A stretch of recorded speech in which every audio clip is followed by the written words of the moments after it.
Hi, good morning friends.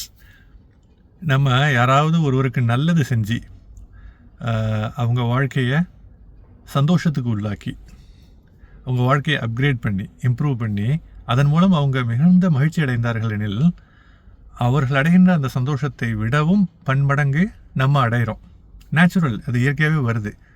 நம்ம ஏதோ ஒரு வகையில் அவங்களுக்கு உதவி இருக்கும், அதன் காரணமாக அவங்க வாழ்க்கை மேம்பட்டுருக்கு, அவங்க நிம்மதியாக சந்தோஷமாக இருக்காங்க. அந்த சந்தோஷத்தினுடைய வெளிப்பாடு பல்கி பெருகி நாமும் அதற்கு ஒரு காரணம், அல்லது நாம் தான் மேஜர் அதிகபட்சமான காரணம்னு நினைக்கிறப்போ ரொம்ப ரொம்ப சந்தோஷமாக இருக்குது.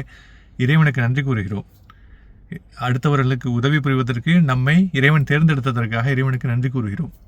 இதே நம்ம யாருக்காவது ஒரு கெடுதல் செஞ்சு அந்த கெடுதலின் மூலம் அவர்கள் துயருற்று விரக்தியுற்று கடுமையான சினம் கொண்டு சபித்தார்கள் எனில், ஓகேங்களா, அந்த சாபம் சாதாரண விஷயம் இல்லைங்க. அந்த சாபத்தினுடைய அதிர்வலைகள் நம்ம கொடுத்த துயரத்தை விட பன்மடங்கு, மிக பெரும் மடங்கு பெருகி நம்மையும் நமது சந்ததியினரையும் அடையும்.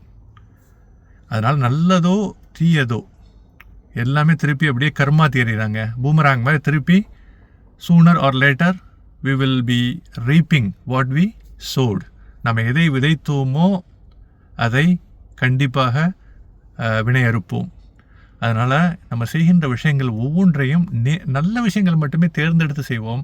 தெரியாமல் கெட்ட விஷயங்கள் வர்றப்போ கூட ஜாக்கிரதையாக அதை டபுள் செக் பண்ணி, இதில் இந்த தீது இருக்குன்னா இதுலேருந்து விலகிட்டு அடுத்தவங்களுக்கு ஒரு துயரம் இதில் வந்துடக்கூடாது, நாமும் சேஃபாக இருக்கணும், அடுத்தவங்களையும் நம்ம எப்படி சேஃபாக இருக்கணும்னு நினைக்கிறோமோ அதை விட கவனத்தோடு அடுத்தவங்களுக்கு தீமை தராமலும் நம்ம இருக்க முயற்சி செய்யணும்.